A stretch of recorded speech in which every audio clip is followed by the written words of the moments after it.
perempuan desa.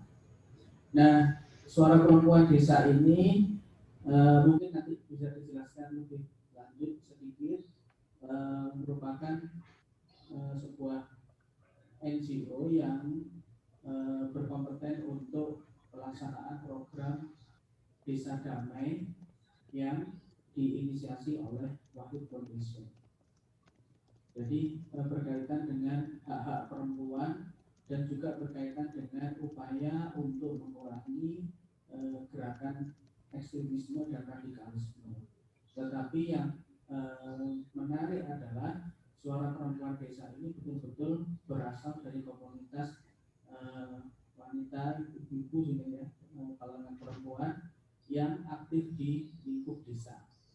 Nah, nanti diskusi kita karena berkaitan dengan kota ramah HAM, berarti nanti mungkin bisa diarahkan atau dibantu oleh Bu Silvi tentang sebetulnya menuju kepada kota ramah HAM itu pelajaran apa sih yang bisa kita ambil ya dari pengalaman kota-kota yang lain, termasuk kota Guangzhou sendiri.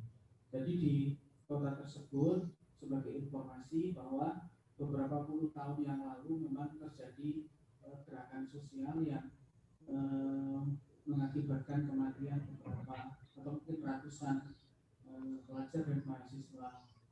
Kemudian dari momen itu kota Guangzhou sendiri sudah 10 tahun belakangan ini giat untuk menggalakkan apa yang dinamakan dengan kota ramah HAM. Nah, sebetulnya kami mengadakan seminar dan atau konferensi ini Mbak Silvi di hari terakhir nanti di hari Sabtu kita mengundang perwakilan dari pemerintah daerah Semalang Raya dengan harapan kita bisa membawa isu ini sekaligus untuk mempromosikan isu hak asasi manusia, khususnya juga di dalam hak asasi manusia itu adalah hak-hak perempuan. Supaya mungkin kita targetnya satu saja dari 3 kabupaten kota di Malang Raya ini yang mempunyai inisiatif untuk menerapkan itu. Saya harapkan di Kota Batu itu, karena informasi dari Komnas HAM, Kota Batu itu sangat potensi untuk digalakkan menjadi kota ramah HAM di Indonesia. Percontohan di Indonesia seperti yang mungkin Mbak Silvi ketahui juga ya, di Wonosobo sudah sangat aktif, bahkan sudah sampai menerbitkan peraturan daerah. Nah, nanti bagaimana pelaksanaannya itu kita akan mendengarkan mungkin sedikit cerita dari Mbak Silvi dan juga nanti mungkin perjalanan Desa Damai di Kota Batu, Mbak Silvi. Ini perlu menarik juga. Saya sudah sampaikan itu ke RWI di Jakarta bahwa di sini ada contoh baik tentang Desa Damai itu yang sekaligus meningkatkan hak asasi manusia. Kurang lebih seperti itu nanti proses perjalanan diskusi kita. Saya kembalikan ke moderator. Nah, Rito, silakan. Halo, cek. Mungkin saya bisa langsung kasih kesempatan untuk Mbak Silvi yang memulai pembukaan. Terima kasih. Baik, terima kasih. Assalamualaikum warahmatullahi wabarakatuh. Salam sejahtera untuk kita semua. Bapak-bapak, ibu-ibu yang ada di sana, terima kasih sudah mengundang saya dari Universitas Brawijaya. Mas Anggun, apa kabar? Mudah-mudahan sehat selalu. Ya, benar sekali Bapak Ibu, pengalaman saya dengan isu Kota HAM ini adalah pertama, saya pernah melakukan penelitian tentang Kota HAM di Bandung, di tempat saya berada, dan kemudian juga tahun lalu, alhamdulillah ketemu Mas Anggun di Korea, di Gwangju, dan mengikuti forum Kota HAM sedunia. Suara saya terdengar jelaskah, Mas? Kurang keras. Bagus, oke. Ya soalnya sinyal kadang-kadang biar pet, jadi kalau hilang mohon dicolek gitu ya. Oke, baik, saya izin share screen. Sebentar, terlihatkah? Kelihatankah? Kelihatan. Ya. Oke. Saya ingin kalau boleh Mas dibantu nggak terlalu banyak ya pesertanya di sana, jadi bisalah digilir sedikit ya. Kalau misalnya Bapak Ibu mendengar kata kota HAM atau kota ramah HAM atau kota peduli HAM, apa yang muncul di pikiran Bapak Ibu? Satu kata aja.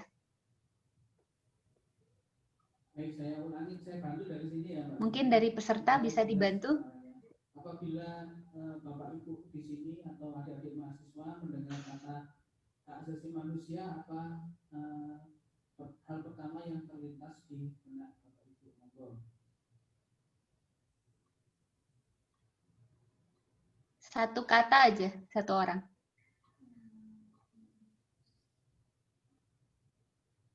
Kalau saya yang terlintas sih sebenarnya semuanya hak, terutama saya kan perempuan dan juga anak ini terpenuhi, baik itu fasilitas pendidikan yang baik, terus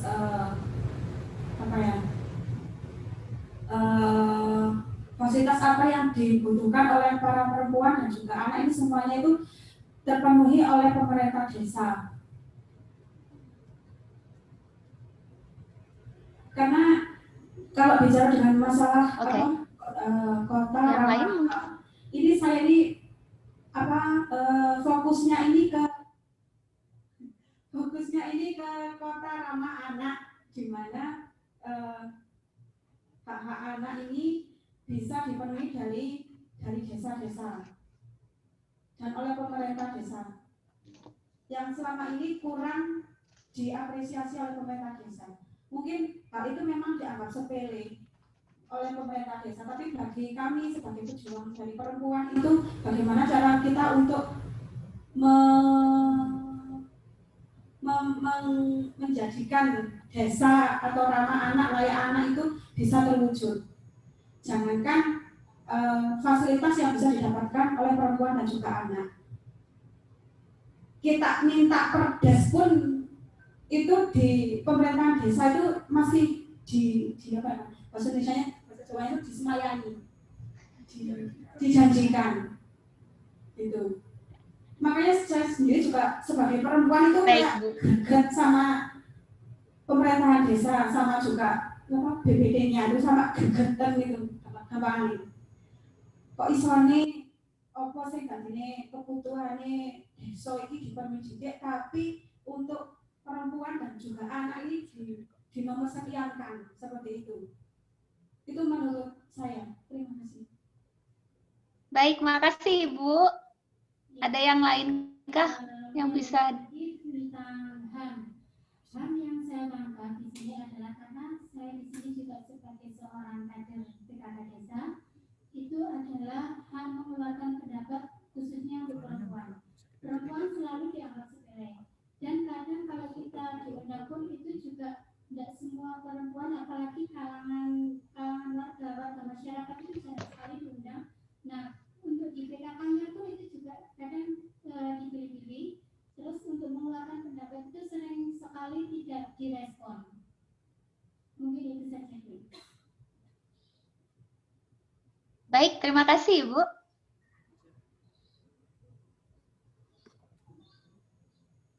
Ada lagi kah?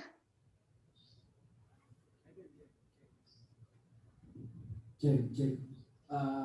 Ya, Assalamualaikum warahmatullahi wabarakatuh. Selamat siang. Jadi sebenarnya terutama di dalam hak asasi manusia, terutama dalam konteks ini adalah kota ramah HAM, di bayangan saya pertama kali itu adalah sebuah kota atau sebuah desa yang sangat-sangat inklusif, di mana kemudian seluruh entitas masyarakat di dalamnya itu hak-hak fundamentalnya itu terpenuhi, hak-hak batin maupun jasmani terpenuhi, dan juga kemudian mereka bebas mengekspresikan serta mengekspresikan apa yang menjadi karakter ataupun diri mereka, dan kemudian juga mereka bisa dengan bebasnya, bukan dengan bebasnya, dengan gampangnya bersaing di lapisan masyarakat itu sendiri, tanpa harus kemudian mengkhawatirkan tentang diskriminasi, terus kemudian mengkhawatirkan tentang represi dan sebagainya. Mungkin yang paling saya garis bawahi di sini terkait dengan konsep kota ramah di bayangan saya, itu adalah sebuah kota yang inklusif. Mungkin seperti itu kalau dari saya pribadi. Baik, masih ada nggak Mas Anggun? Masih ada? Saya kira cukup dulu, Mbak. Gimana? Oke, baik. Terima kasih. Kayaknya bahan saya udah di cover semua, Mas Anggun. Apa saya udahan aja ya? Bercanda. Jadi terima kasih Bapak Ibu. Saya ingin bertanya tadi karena saya ingin mendapatkan gambaran pemahaman dari Bapak Ibu sekalian tentang kota ramah HAM ini gitu. Karena ternyata ada yang setelah saya Google ternyata Malang itu sudah dapat penghargaan dari tahun 2015 Kota Peduli HAM. Hat-trick 2015, 16, 17, 18 iya, 19 saya tidak menemukan datanya. Saya nggak tahu mungkin apakah memang tahun 2019 dapat lagi atau enggak. Dan besok saya akan memoderatori sesi yang dikelola oleh Komnas dan Infit, dan di situ ada Ibu Wali Kota Batu besok akan bicara gitu. Nah, jadi asumsi saya bahwa teman-teman sebenarnya tidak terlalu asing dengan istilah ini.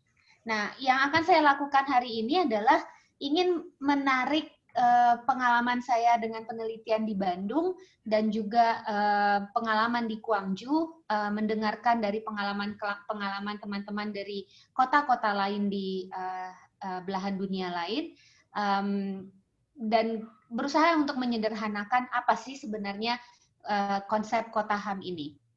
Nah, kalau kita bicara tentang human rights atau hak asasi manusia, asalnya kan dari situ ya.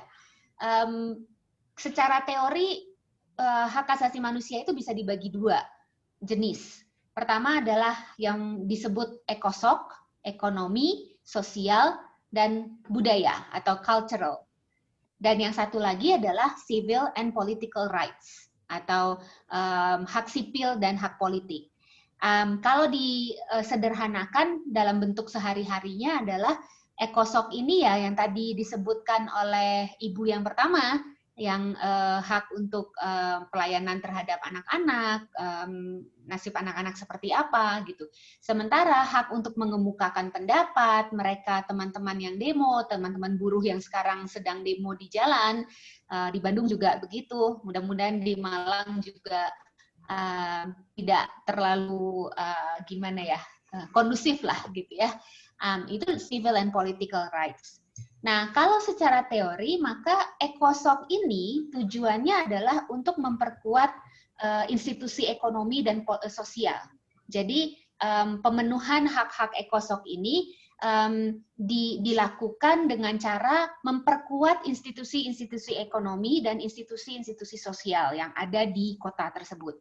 Nah, kalau civil and political rights yang diperkuat adalah institusi-institusi publik.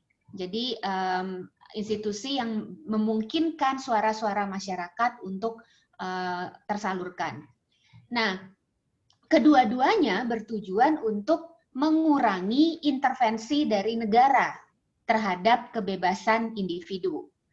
Nah, kalau kita ambil contoh, misalnya ekosok itu adalah kebebasan untuk melakukan kegiatan ibadah misalnya.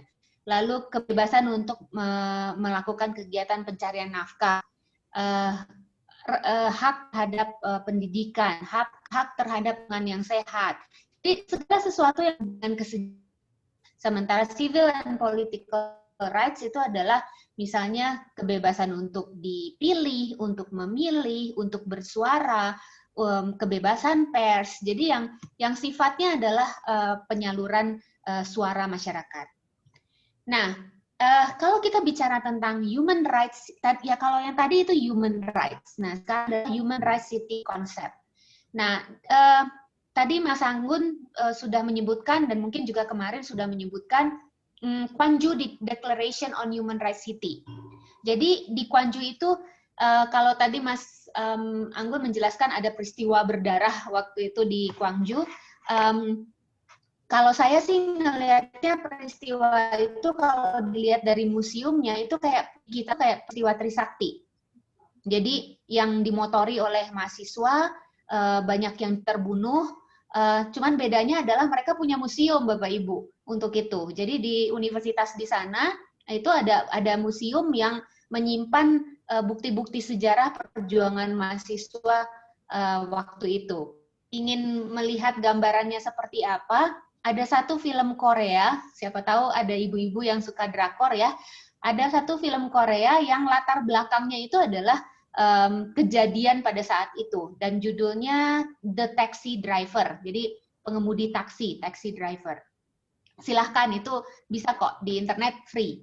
Nah, di Gwangju itu didefinisikan bahwa human rights city itu adalah local community and a socio-political process in a local context where human rights play a key role as fundamental values and guiding principles.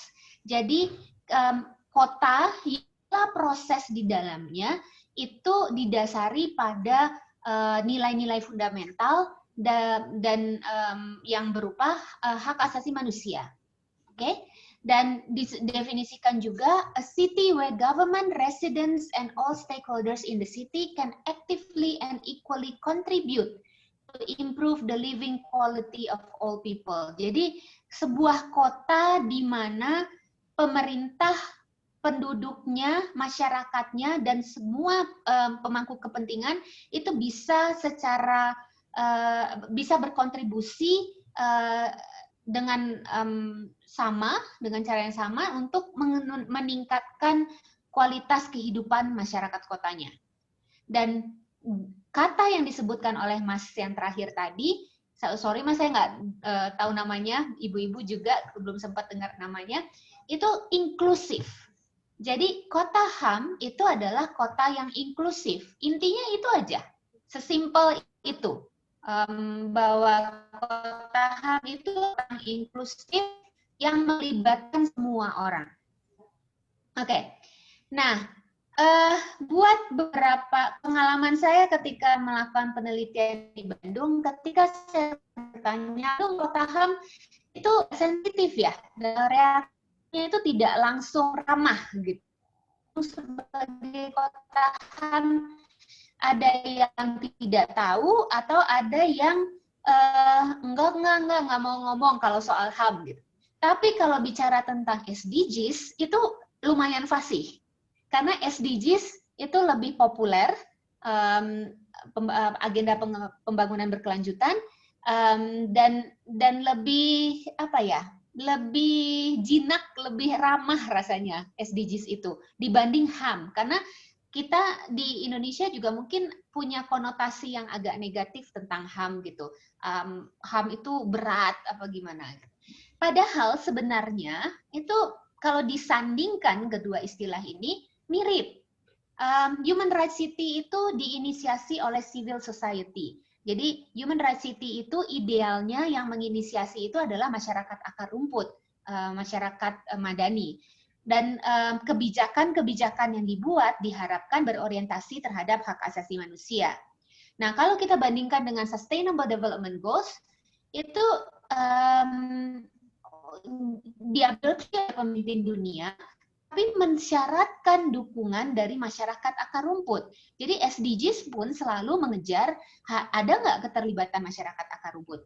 Dan upayanya adalah walaupun konsepnya datang dari dunia, tapi diupayakan supaya masyarakat itu familiar, paham, dan mengimplementasikan prinsip-prinsip untuk mencapai Sustainable Development Goals ini. Jadi keduanya sebenarnya berfokus pada masyarakat, berdasarkan hak, dan melibatkan masyarakat.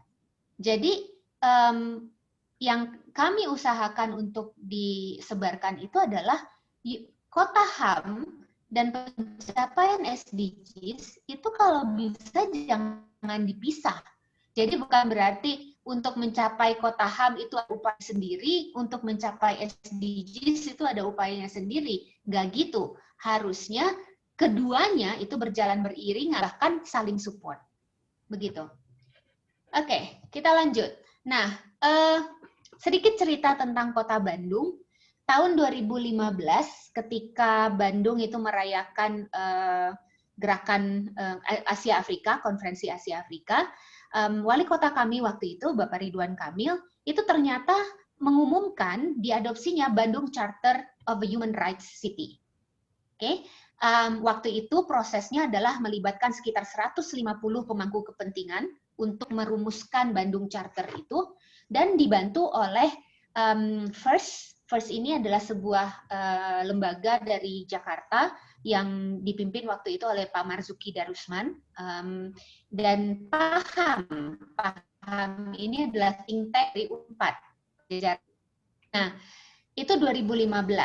Penelitian kami dilakukan tahun 2019, dan alhamdulillah Bapak Ibu, 78% dari mereka yang kami tanyai, ada sekitar 100 orang yang kami tanyai, 78% dari mereka tidak tahu bahwa Bandung itu punya status.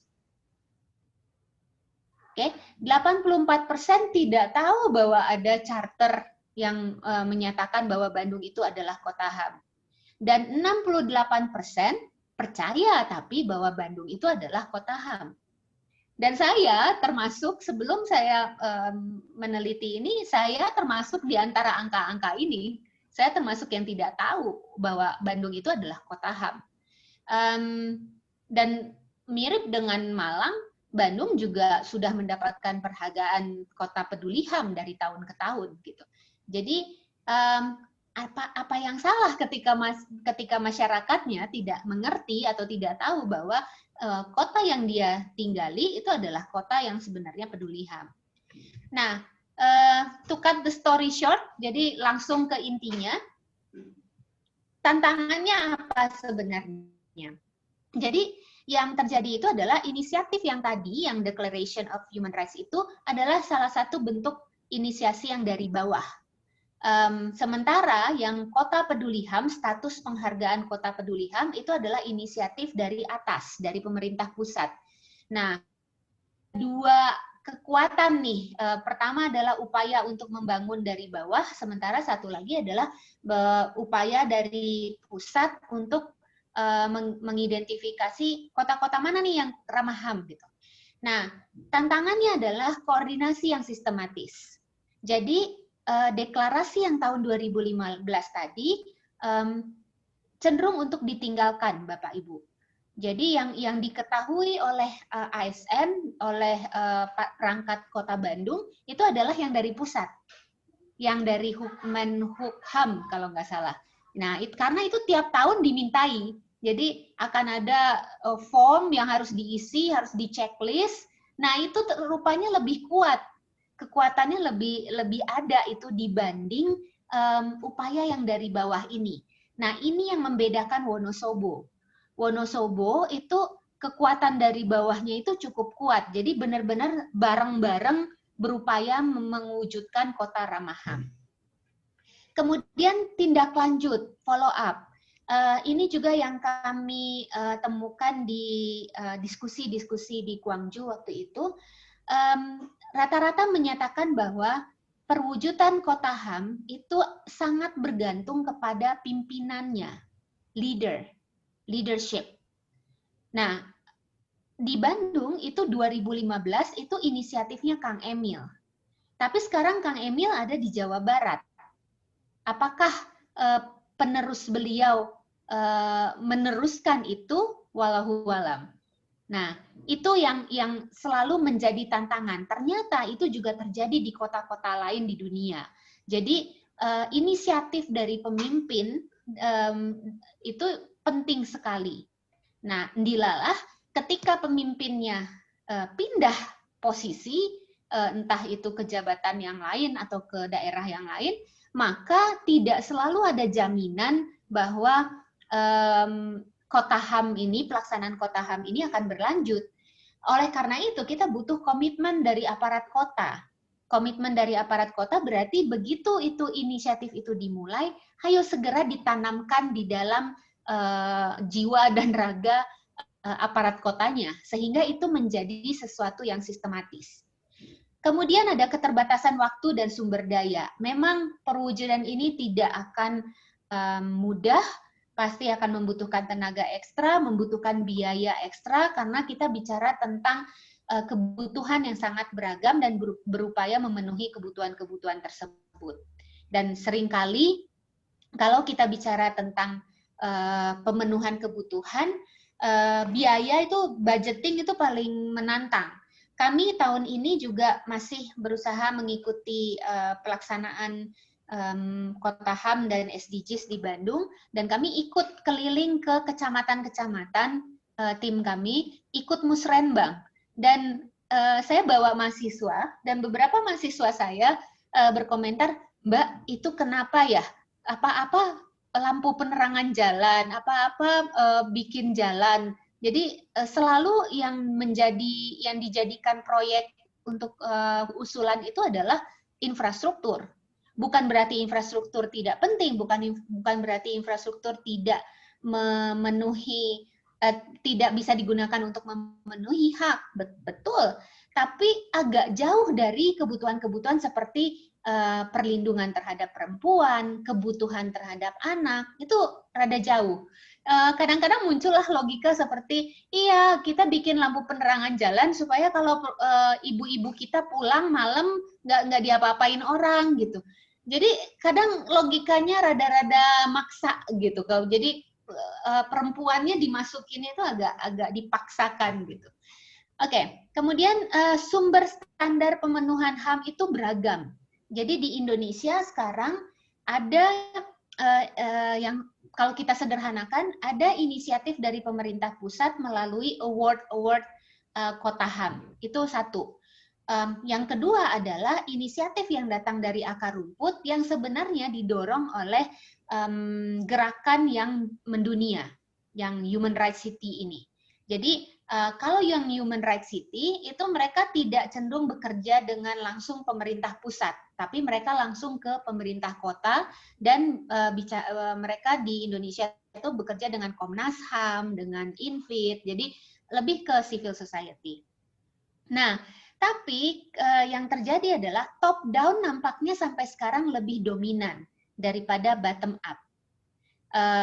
Karena yaitu tadi, kalau yang top down itu jelas ada formnya yang harus diisi tiap tahun, nanti ada acara penghargaannya. Jadi buat aparat kota itu lebih jelas gitu. Kalau tidak punya semangat yang kuat untuk benar-benar memenuhi HAM, maka itu akan terlihat lebih mudah untuk dilakukan. Tapi bukan berarti kita harus mengganti. Yang kami sarankan adalah perlunya sinkronisasi. Jadi yang top down tetap dilaksanakan, tapi disuntikkan dengan upaya yang kuat juga dari bawah. Dan yang juga menjadi tantangan adalah kurangnya rasa memiliki atau ownership dari masyarakat sipil. Karena yang top down ini misalnya cenderung itu adalah kerjanya aparat pemerintah. Jadi ya udah itu mainannya aparat pemerintah aja gitu. Nah, yang masyarakat sipil itu hanya dikonsult kalau lagi butuh masukan. Jadi nggak rasa memilikinya itu nggak merata gitu di antara pemangku kepentingan. Nah, kemudian pertanyaannya adalah kalau mau mewujudkan kota ramah HAM, berat deh. Jadi ada beberapa yang mengatakan, aduh kalau kota ramah HAM berat, gimana kalau kota ramah perempuan aja? Atau kota ramah anak aja? Karena lebih jelas, lebih gampang ukurnya gitu kan. Kalau kota ramah HAM, HAM yang mana gitu. Jadi itu tarik menariknya di situ. Kalau ketika mau mewujudkan kota HAM secara sungguh-sungguh, HAM yang mana gitu, HAM yang mana? Karena tidak semua juga. Mungkin kalau teman-teman sekarang setelah ini bisa melihat, coba dicari dokumen yang berkaitan dengan kota HAM di kota masing-masing, baik itu di Malang atau di Batu misalnya. Itu ketika mendefinisikan kota ramah HAM itu hak yang mana yang dimasukkan. Pasti akan ada keterbatasan, karena kalau kita mau list semua hak asasi manusia, panjang sekali dan itu PR sekali. Kemudian adalah institutional memory dan common understanding di antara aparat kota. Jadi karena aparat kota itu berganti-ganti, pindah-pindah, nah institutional memory-nya apa inisiatif yang sudah dilakukan tahun lalu belum tentu bisa berlanjut tahun ini gitu. Kembali lagi leadership di situ. Kemudian minimnya partisipasi dan konsolidasi di antara civil societies. Saya tidak tahu siapa yang salah atau yang kurang usaha, bisa jadi civil society-nya sudah apatis duluan gitu, atau bisa jadi memang tidak ada dialog di antara aparat kota dengan civil society gitu. Kadang ada civil society nanti udahlah paling kalau kami diundang cuman untuk tanda tangan aja, legitimasi, nanti yang keluar hasilnya juga belum tentu seperti yang didiskusikan di dalam ruangan atau di ruang pertemuan gitu. Nah, yang kemudian juga dibicarakan adalah perlukah legal basis. Jadi awal minggu ini kalau nggak salah saya itu diminta untuk jadi pembicara juga bersama tadinya beliau Bupati Lampung kalau nggak salah, perempuan. Dan salah satu tips yang beliau sampaikan itu adalah begitu kota ramah HAM ini disepakati, segera dibikinkan perdanya. Karena kalau tidak ada perdanya, maka ya itu tadi, begitu pemimpinnya pindah atau move on, kata anak sekarang, udah nggak ada lagi. Jadi beliau strateginya adalah segera dibuatkan perda yang menjamin pelaksanaan kota HAM tersebut. Nah, pertanyaan berikutnya adalah perlu ada kebijakan dan kantor khusus. Di Gwangju itu ada satu kantor khusus atau unit khusus di kotanya yang mengawasi pelaksanaan kota HAM ini. Nah, di kita bisa nggak kayak gitu? Perlu nggak kita membuatkan kantor khusus atau itu menjadi jiwa dari setiap kerja dari dinas yang ada di kota? Ya, termasuk juga adalah implementasi HAM itu seharusnya dilihat sebagai upaya mendukung pencapaian SDGs. Nah, lesson learned, apa yang saya amati selama ini, pertama adalah pengetahuan sangat penting, dan saya melihat di Malang itu sudah ada upaya-upaya untuk melakukan sosialisasi dan pendidikan HAM, mungkin itu perlu digenjot lagi. Kemudian koordinasi sangat penting di antara dinas-dinas di dalam kota dan termasuk juga dengan civil society, dan kepedulian, awareness, kesadaran tentang perlunya menjamin hak pemenuhan hak asasi. Nah, jadi antara HAM dan SDGs ini gimana sih kaitannya? Bagaimana mungkin buat teman-teman yang civil society, yang LSM, ini bisa dijadikan salah satu bahan untuk ngelobi ya, bahwa ketika kita ingin menggabungkan konsep kota ramah HAM atau kota HAM dengan SDGs, itu sebenarnya justru saling mendukung dan simple. Kota ramah HAM itu adalah kota yang ketika membuat kebijakan kotanya itu melakukan 3 hal ini. Pertama adalah analyze, jadi dianalisis. Dalam analisis itu dipastikan no one left behind. Ini SDGs banget, no one left behind. Jadi tidak boleh ada yang tertinggal.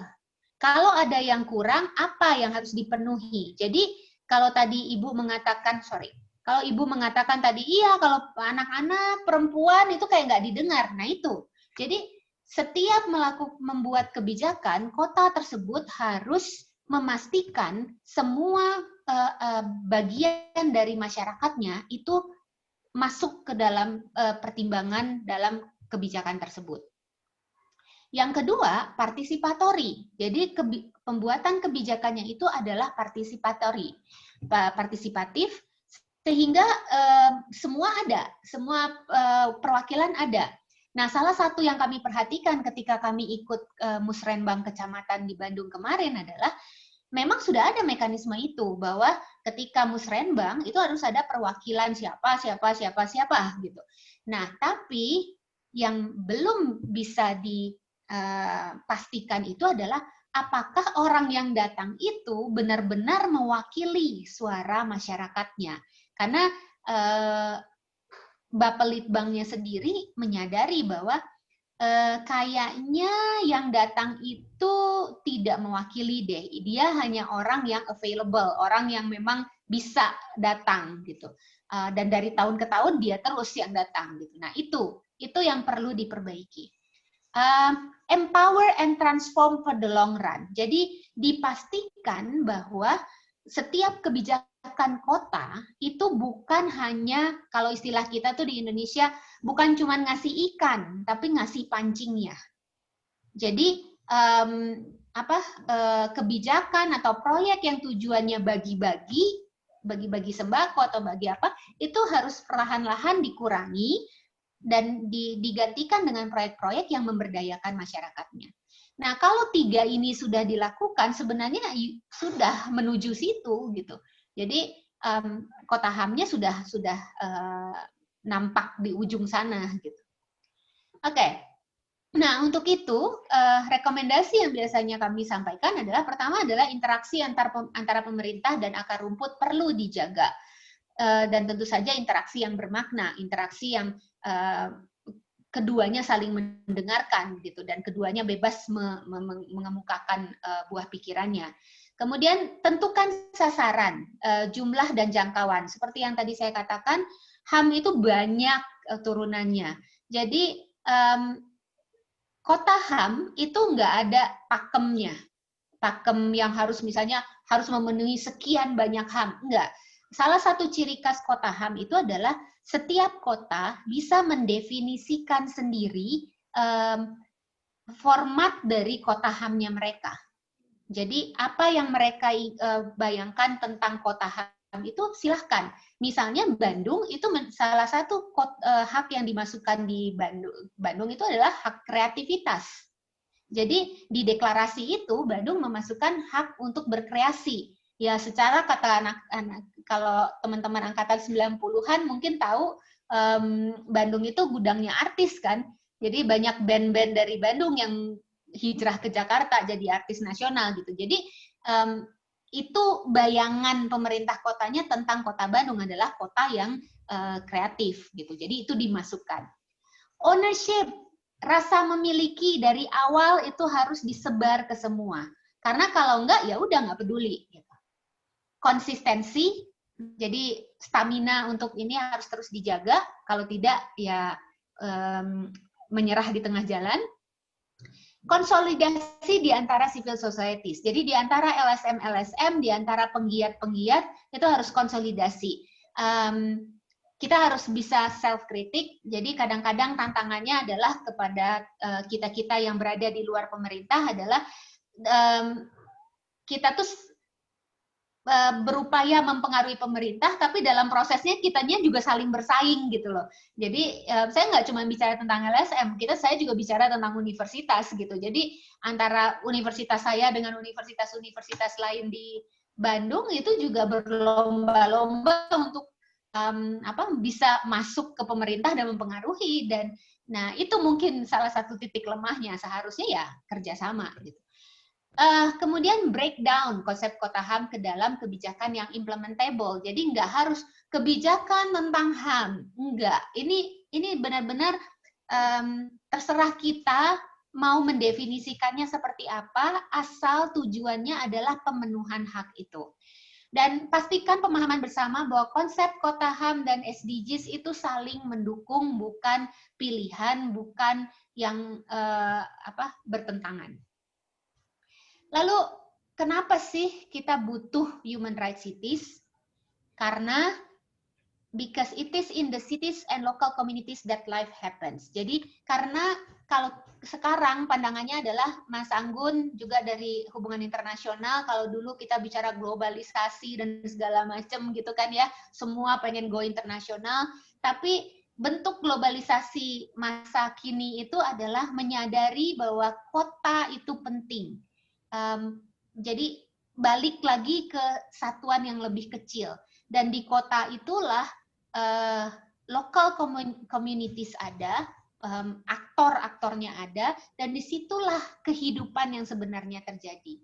Oleh karena itu perhatiannya harus ke kota dalam arti luas ya Bapak Ibu ya, jadi kota kabupaten, kota madya gitu. Oleh karenanya leader penting, policy penting, pemimpinnya harus kuat dan kebijakannya juga harus ramah terhadap HAM. Itu dari saya, terima kasih, terbuka untuk diskusi. Mangga. Assalamualaikum warahmatullahi wabarakatuh. Nggak kedengeran, Mas Anggun? Saya ucapkan kepada Mbak Silvi ya, atas paparannya dan juga pengalaman dan pembelajaran khususnya dari Kota Bandung. Nah, nanti kita akan buka sesi diskusi.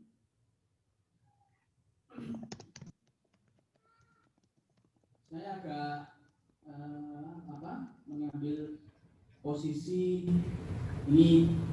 Saya mengenalkan diri sebagai mungkin scholar HI yang murtad gitu ya Mbak. Ya. Jadi apa yang sudah dijelaskan oleh Bu Silvi itu memang sangat HI sekali ya, struktur sistematis dari atas ke bawah. Namun saya pernah ke Desa Sidomulyo, Mbak Silvi, tempatnya ibu-ibu ini. Nah, agak berbeda karena policy itu memang secara normatif dia harus inklusif ya. Tetapi kalau dia sudah masuk ke dalam sistem birokrasi, maka policy itu harus nyambung dengan planning. Nah, planning itu, perencanaan pembangunan itulah entry point-nya. Jadi ini saya sedikit cerita ya Mbak, yang sudah mohon dikoreksi kalau salah ya. Tapi saya ingin membingkai itu dalam sebuah konstruksi yang agak lain dari penjelasan Bu Silvi. Tapi ini kasusnya terjadi demikian. Artinya adalah posisinya kalau dia sudah masuk ke dalam perencanaan pembangunan ya, Undang-Undang 25, itu dia harus mengikuti siklus. Nah, repotnya adalah di dalam implementasinya ketika kita memasukkan inklusivitas di dalam Undang-Undang 6 tentang desa itu memang sudah diatur. Tetapi pelaksanaannya itu masih jauh dari harapan. Jadi di Desa Sidomulyo itu yang pertama adalah saya tarik dari antropologis ya, bukan international relations scholars. Secara antropologis di situ itu tidak, mungkin sedikit ada momentum yang itu mendesak orang harus berubah. Karena perubahan itu butuh momentum. Nah, 98 momentum, 65 momentum, 45 momentum. Di situ tidak, mungkin belum saya kenali ya, karena masih 1 atau 2 kali kunjungan. Tidak ada hal yang memaksa orang untuk berubah. Karena secara kondisi demografinya, geografinya, itu di tempat Desa Sidomulyo itu rata-rata orangnya sudah mapan. Karena di situ kan Batu itu kan potensi wisata sudah luar biasa. Makanya saya kalau Batu itu ada keluarga miskin, seharusnya dipertanyakan. Nah, artinya bahwa ada kondisi yang mendesak orang itu harus ngomong hak asasi manusia. Itu yang tidak ada.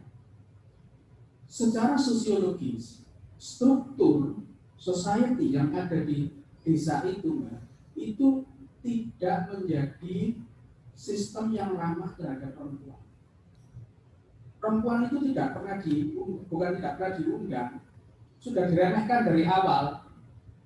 Malah ibu-ibu paling usulnya gitu aja, akhirnya nggak diundang. Nah, itu sudah dari awal secara sosiologis hubungan bapak dan ibu itu kurang kompak gitu maksudnya. Nah, pada waktu itu saya ngobrol dengan salah satu penggiat kegiatan ya, dengan Bu Yuni. Kalau kita ngomong pendekatan gender, seharusnya itu bukan ibu-ibunya yang harus tanamkan bahwa kamu harus berubah. Bapak-bapak itu justru malah yang pertama. Bapak-bapak itu harus dikasih tahu, Pak, ini nanti ibunya ikut undangan, jangan nggak dibolehin. Ya ini kan karena bapak-bapaknya nggak tahu, ya kan? Dia nggak punya pengetahuan sebetulnya. Kalau ibu-ibu itu penting. Nah sehingga ibu-ibu ketika diajak undangan, terus nggak usah diundang. Paling gitu-gitu aja. Nah itu secara sosiologis begitu. Lalu yang perlu kita tekankan lagi bahwa ketika dia masuk kepada sistem perencanaan, Mbak Silvi tadi masuk ke Musrenbang Kecamatan, yang itu adalah perencanaan pembangunan yang berbeda dari perencanaan pembangunan desa. Musrenbang Kecamatan itu Undang-Undang 25. Berarti dia ikut ADD, alokasi dana desa, yang itu duitnya dari kabupaten. Undang-undang ada lagi perencanaannya. Nah itu lewat jalur yang lain. Di desa itu ada dua perencanaan, ADD dan DD. Nah kita bisa berbuat banyak kalau kita sudah masuk perencanaan yang DD, yang dana desa, yang dia pasti dapat. Kalau ADD itu kan nggak pasti dapat pun itu nggak sebanyak yang kita bayangkan. Artinya apa? Policy itu didrive oleh need. Artinya adalah, need-nya itu bisa masuk kalau dia sistemnya terbuka. Saya tidak terlalu optimis untuk Undang-Undang 32 yang desentralisasi, karena dia masuk. Begitu kita masuk ke situ, kita akan masuk ke dalam alamnya yang katanya bagi hadis itu predatory.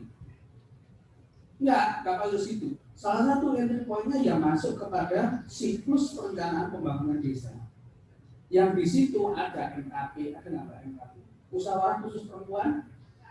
Nah itu yang hilang dari program yang Nah itu Mbak, MKP itu musyawarah khusus perempuan itu cara satu-satunya ibu-ibu ini bisa masuk sekarang ini loh ya.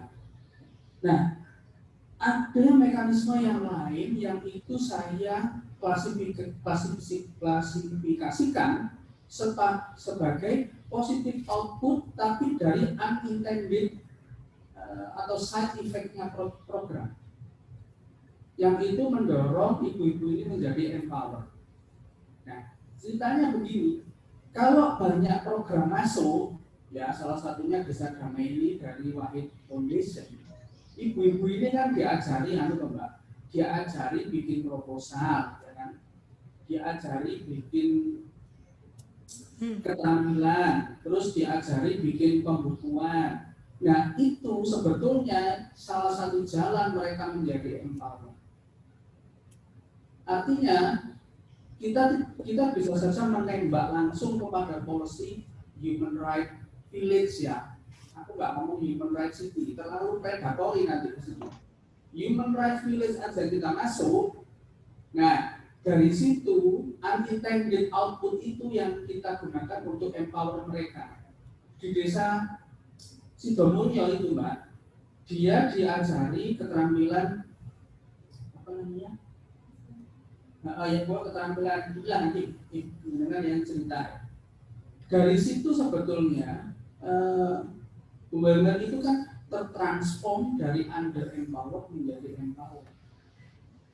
Kalau pakai logikanya liberal ya, empowered itu kan akses to market.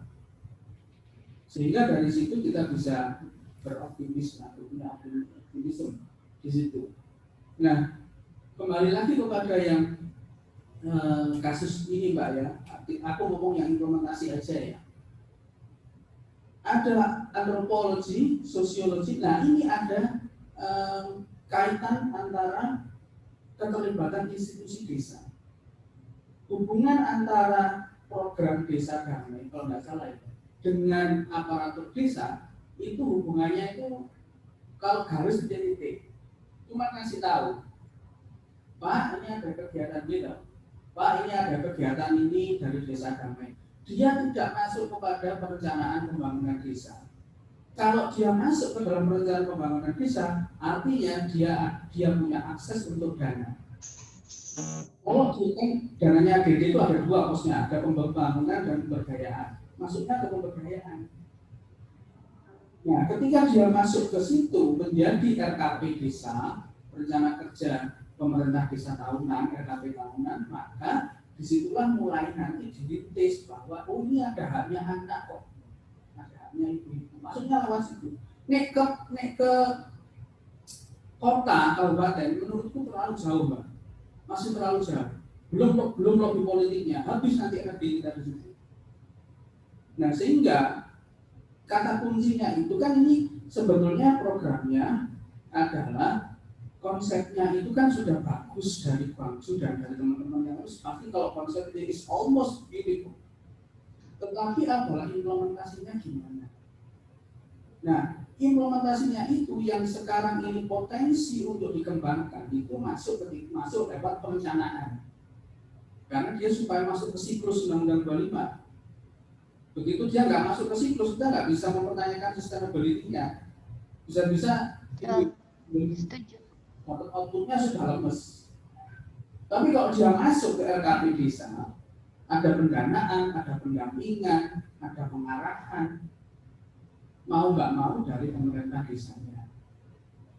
Minimal kita menurunkan level kerumitan itu, walaupun tidak serta-merta kalau di desa itu tidak rumit, ya tambah rumit ya bisa. Tetapi setidaknya kita tidak terlalu jauh memimpikan itu ke kota. Nah, terakhir Mbak, ini pengalamanku dari Wonosobo dan pengalamanku di otonomi daerah ya.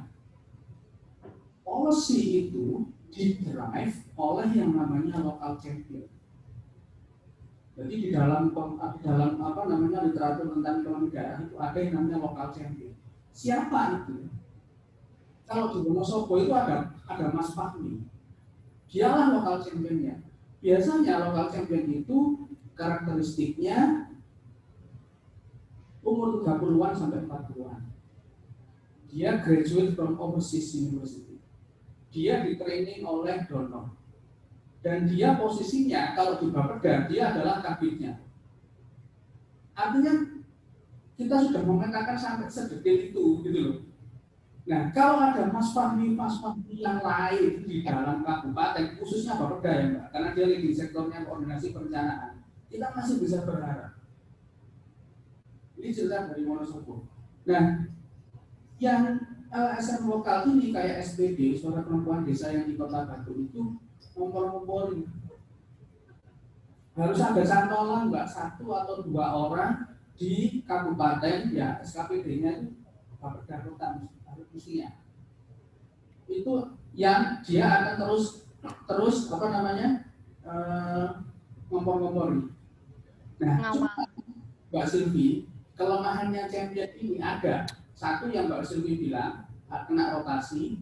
Yang kedua, karena dia di eselon 3, begitu dia naik di eselon 2, urusannya itu tambah urusan politik, bukan urusan teknisnya dia.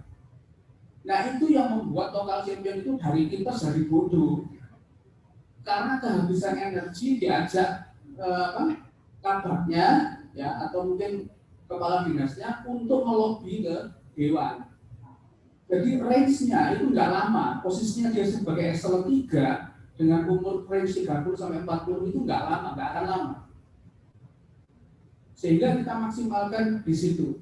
Dan di Wonosobo itu ada tim khusus ya, informal, teman-temannya Mas Fahmi, informal, dari SKPD yang lain, Mbak. Mereka itu masih muda-muda juga. Nah, begitu diundang Mas Fahmi, ternyata mereka kalau bekerja terus rapat tentang HAM itu di kantornya Mas Fahmi. Artinya bahwa si lokal champion itu punya jejaring teman-temannya yang seide. Itu bagus. Cuman nggak enaknya nanti kalau bupatinya nggak senang sama Mas Fahmi, pindah dia, pasti dipindah. Nah, makanya range-nya antara dia di eselon 3 sebelum naik di eselon 2 itu yang kita maksimalkan sebagai entry point, ngompor-ngompori supaya isu hak asasi itu nggak hilang. Nah, itu overview dari ini Mbak, pengalamanku ya. It is always good in design. It's always perfect. But then how you implement it is another problem. Ya. Artinya bahwa misalkan ada task force khusus, masukkan dia logikanya ke logika perencanaan supaya dia masuk ke pendanaan dan sustainability-nya terjaga. Nah, itu aja kalau dari saya. Mungkin ini ada tambahan dari Mbak berdua ini. Monggo. Saya boleh respon sedikit, Mas Anggun? Ya, saya setuju sekali apa yang Mas Anggun katakan, karena S2 saya juga kan public policy, jadi kan sempat berkutat di situ juga ya, dengan pembuatan kebijakan, otonomi daerah, dan segala macam. Dan saya setuju yang tadi, Mas Faisal tadi, yang local champion itu. Makanya di Bandung, kami berusaha untuk bicaranya tuh tidak dengan wali kota atau wakil wali kota saat ini, karena ya beliau punya prioritas lain dan kadang-kadang itu politis. Jadi yang kami ajak bicara itu justru Bapelitbangnya, dan kalau tidak karena corona, mungkin kami sudah melakukan banyak hal gitu. Cuman sekarang semua fokus beralih ke corona gitu. Jadi itu saya setuju sekali, local champion itu perlu. Nah, need iya, urgensinya itu. Kalau Mas Anggun bisa ingat, itu yang namanya HAM itu benar-benar ada di setiap sudut dari Gwangju ya, Mas. Jadi itu tuh benar-benar menjadi ciri khasnya Gwangju. Ada monumennya, ada stasiun yang bernama stasiun HAM, apalah segala macam gitu kan. Jadi memang, nah cuman kalau kita menunggu itu, apa perlu ditunggu momen seperti itu? Jadi kalau saya sih melihatnya adalah maybe kalau tadi Mas Anggun menceritakan desa itu sudah cukup sejahtera, tapi permasalahannya sekarang adalah ada kelompok dalam masyarakat yang mungkin tidak terlibatkan di dalam itu, ya mungkin perlu kalau kita bicara, kita pinjam dari teman-teman di bisnis, kalau nggak ada kebutuhan, mari kita buat kebutuhannya gitu loh. Jadi itulah salah satu tugasnya adalah menciptakan kebutuhan terhadap kota HAM ini gitu. Dan yang satu lagi adalah setuju dari planning, itu harus dimulai dari planning, kalau enggak dia hanya akan jadi kayak kertas-kertas lepas, bukan menjadi bagian dari sebuah buku gitu. Jadi harus dari bawah, dari planning, tapi yang saya amati ketika ikut Musrenbang kemarin, ya mungkin mirip lah ya, walaupun beda proses, tapi berjenjangnya sama. Nah, itu suka hilang di jenjangnya itu. Ketika dia berjenjang naik ke atas itu suka hilang. Nah, hilangnya itu kadang nggak terpantau gitu kan. Itu yang kenapa menurut saya pendidikan dalam hal ini bukan berarti hanya mendidik supaya punya skill tertentu. Termasuk di dalamnya adalah bagaimana teman-teman perempuan atau teman-teman yang mewakili anak-anak itu kenal dengan proses birokrasi. Nah, itu yang kadang-kadang pelatihannya agak jarang ya Mas ya, kalau itu yang banyaknya itu kan misalnya kalau ada bantuan pelatihan itu adalah bagaimana membuat pembukuan, bagaimana membuat kerajinan gitu, tapi jarang yang mengatakan bagaimana caranya melobi pemerintah. Itu nggak banyak.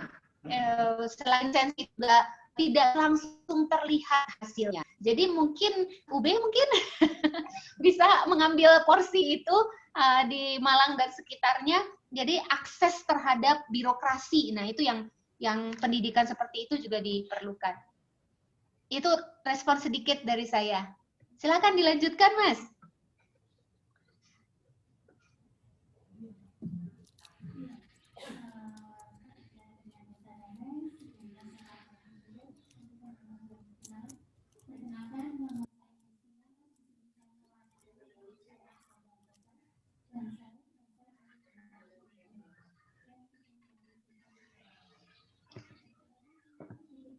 Tahu tentang program Desa Damai itu karena di situ Mohon maaf Ibu, saya nggak kedengeran. Iya. Kenapa saya sedikit banyak tahu tentang program Wahid Foundation yang berada di Desa Sidomulyo, karena saya mengikuti suatu organisasi juga keperempuanan yang bernama Karya Bunda Community yang diketuai oleh Bu Siti Julaiha tadi. Nah, ya itu kan saya di situ memang kalau Desa Damai, Desa Sidomulyo itu kan dikhususkan untuk memang yang penduduk asli Sidomulyo, sedangkan saya kan beda desa. Jadi pas waktu ada informasi tentang Wahid Foundation, Desa Damai, jadi saya hanya mendengarkan saja. Nah, alhamdulillah juga pernah diundang untuk pelatihan. Nah, itu kan memang ya sangat bermanfaat bagi saya. Terus itu juga bisa saya kembangkan di desa wisma saya, di PKK Dusun atau di PKK RT itu kan memang di desa saya sudah terbentuk PKK RT. Nah, itu sangat bermanfaat ya. Alhamdulillah mungkin nambah pengalaman, nambah pengetahuan untuk saya dan untuk program kedepannya tentang Desa Damai ya mohon maaf saya juga belum tahu. Mungkin itu saja.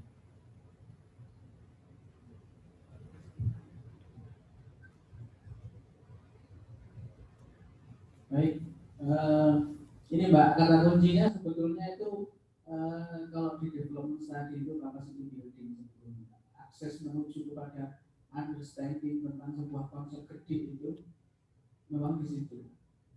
Jadi seperti yang Mbak Biwi bilang, memang ada garis terputus ya, akses ke policy making itu nggak banyak dibuka. Jadi mungkin yang seperti disampaikan Mbak Silvi itu memang terjadi betul. Artinya adalah ruang-ruang ini sekali lagi ini berangkat dari kasus bukan kasus contoh baik Wonosobo. Wonosobo itu ternyata ketika saya diskusi dengan teman-teman Human Rights Task Force itu aslinya cuman begini. Awal mulanya Mas Fahmi itu temannya banyak dari teman-temannya berseni, jadi main musik, terus sandiwara dan sebagainya itu temannya banyak intinya. Nah terus karena temannya banyak ini mereka ya bisa dikatakan gosip-gosipan lah gitu tentang membicarakan kota Wonosobo. Nah kebetulan Mas Fahmi ada di situ. Nah lalu kegiatan itu terus seperti mengkristal sampai kemudian mulailah itu masuk ke dalam, kalau di bisnis itu mekanisme handling komplain. Jadi di radio itu sampai apapun itu dilaporkan, jalan rusak dilaporkan, terus ibaratnya harga cabai aja dilaporkan. Tapi bukan itu intinya adalah suara-suara itu sudah mulai masuk. Tambah lama tambah kencang, tambah lama tambah kencang. Nah kemudian di waktu yang sama memang Mas Fahmi bergerak di dalam birokrasi itu dan menemukan habitatnya yang mendukung, yang enabling environment-nya dia itu mendukung, karena bupatinya pada waktu itu ya kebetulan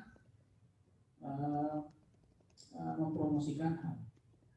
Nah, terus dia menjadi mainstream sebuah kota gara-gara setelah adanya agenda kota ramah HAM itu, orang-orang yang komplain itu jadinya kayak begini. Loh, katanya kota ramah HAM, mosok ada SD yang rusak. Jadi semua itu dikaitkan, katanya kota ramah HAM, katanya kota ramah HAM. Ya itu sebetulnya itu sindiran bahwa tidak lagi kepada kota ramah HAM-nya, tapi dia masuk ke dalam area public service provision, layanan publik. Dan itu juga merupakan haknya warga, itu kan citizen. Oke. Mbak Bibi, Mbak Sylvie 5 menit lagi ngasar. Oke. Bottom line-nya Mbak, dari cerita yang ada di sini dan mungkin juga yang perlu disampaikan adalah bahwa pendekatan institusi. Kalau di sini institusi itu yang saya maksudkan bisa dia masuk ke dalam institusi perencanaan atau dia masuk ke dalam institusi kelembagaan. Nah, kelembagaan itu dari pengalaman kami yang masih membuka peluang lebar itu adalah sekarang ini desa. Cuman harus ada yang mendampingi supaya ibu-ibu ini tahu, seperti yang Mbak Sylvie bilang, ibu-ibu ini tahu logika perencanaan dan tahu cara menyampaikan ide. Wes itu, kalau yang di sini itu sebagai entry point, the first step sebelum kita masuk ke yang lebih dalam tentang kota ramah HAM. Itu Mbak dari saya. Iya, Bapak Ibu, Mas Anggun, dan teman-teman semua, saya mohon maaf karena sebenarnya sudah terjadwal untuk ada meeting tadi jam 1, sempat saya geser. Jadi mau nyun pamit, mudah-mudahan bisa ketemu lagi dan bisa datang langsung ke Malang suatu saat. Tapi terakhir saya ingin mengingatkan bahwa kota HAM itu bukanlah kota dengan zero pelanggaran HAM. Jadi bukan berarti di kota tersebut tidak ada sama sekali pelanggaran HAM. Karena manusia itu tidak ada yang sempurna kan, kata orang-orang gitu. Yang penting adalah ketika kota tersebut punya mekanisme untuk menyelesaikan jika pelanggaran HAM itu terjadi. Jadi sekali lagi bukan berarti suci, tidak ada sama sekali, 0 kasus HAM, tapi ada mekanisme untuk penyelesaiannya. Itu dulu dari saya. Saya mohon maaf tidak bisa sampai selesai. Terima kasih banyak undangannya. Sekali lagi selamat berdiskusi dan mudah-mudahan ada kabar baik dari Jawa Timur segera. Terima kasih. Assalamualaikum warahmatullahi wabarakatuh.